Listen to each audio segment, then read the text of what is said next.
Thank you for all for joining us today for this momentous occasion. Thank you to Seabury and Leading Age for hosting us. We are here to celebrate the signing of 5001 and 5046. As was just mentioned, they are transformative in so many different ways. They promote a system of care that rewards quality nursing homes, strengthens transparency, and promotes leading practices and holds poor performing homes accountable. It improves standards for home and community-based services and increased assisted living facilities, managed residential, community transparency, and so much more. We want to thank Governor Lamont and Speaker Ritter for making aging issues at the forefront of session 2024, putting their faith in the Aging Committee to get the job done. We thank you, Governor.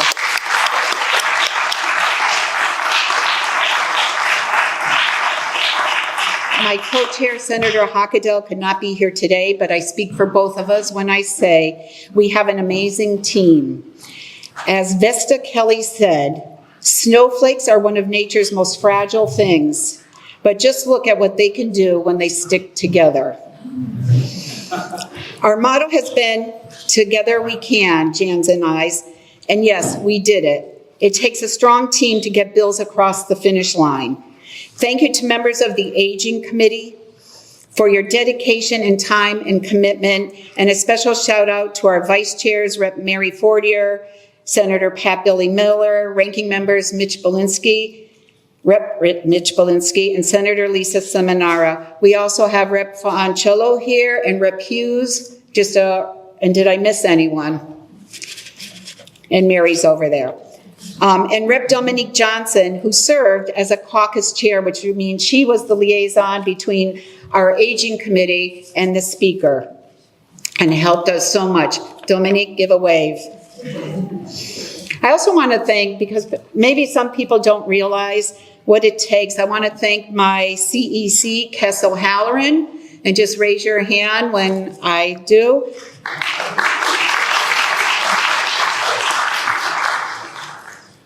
Her experiences and talking me off the cliff, because there were many times, and I'd call her, can you come to my office? I got to talk. So I thank you, Kess.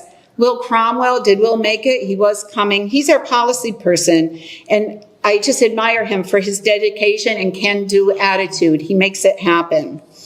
Nick Panzarella for being every step of the way, day or night, making sure we did it right. He's the one that writes up the bills, our LCO. Tim Bergen, who's in the Speaker's office, just for answering all my silly questions, which there were many. Tony Lombardi, who was our clerk for aging, who kept us organized in a task, and also Dana Nestor for his policy expertise. Adam Johnson for helping us get the bills over the finish line, along with Representative Zawitowski. It was much appreciated. Claudio Gutierrez and Zanny Imitowski from OPM, where are you? I'm putting you on the hot seat. They work so closely with the Aging Committee and with the team that just helped us, taught me more about collaboration and making bills better, and that the more voices we hear from different people, different agencies, nursing home owners, etc., that it made it a better bill.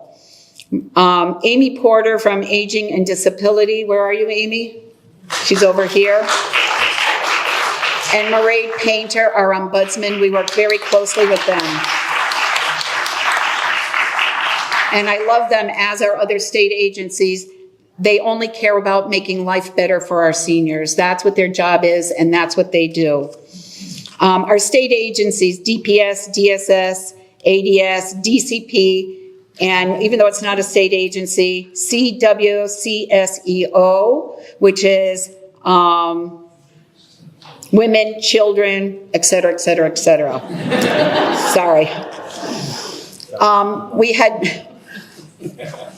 We had many partners with the AARP and the Alzheimer's Association. I see AARP is in the house because of their red shirts.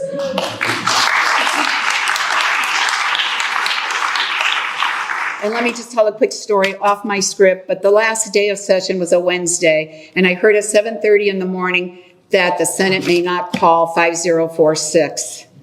And we set off, I'm communicating with my co-chair, what can we do? And we reached out to AARP and the Alzheimer's Association, casted up a quick flyer. We gave it to them. They got it out. They were up at the Senate helping Senator Hockadell and Seminara to lobby everyone. And Senator Kelly, I see, has joined us. So that was good. Thank you to the nursing home owners and providers, because we worked with them and sometimes they brought something to light that we hadn't realized or hadn't thought of, and helped make them better bills.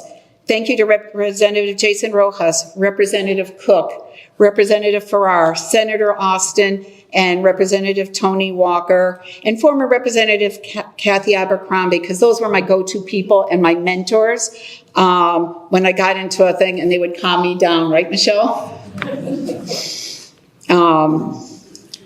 Because navigating the craziness to get the bill through the finish line.